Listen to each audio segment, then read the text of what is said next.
ఆశ ఆశగా అడిగింది మాతో సావాసం, హాయి హాయిగా నవ్వింది మాతో సంతోషం.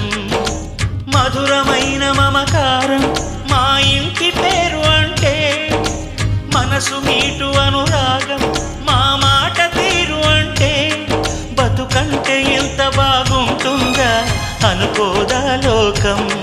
ఇటువంటి వింత తను చూసిందా అనుకోదా స్వర్గం.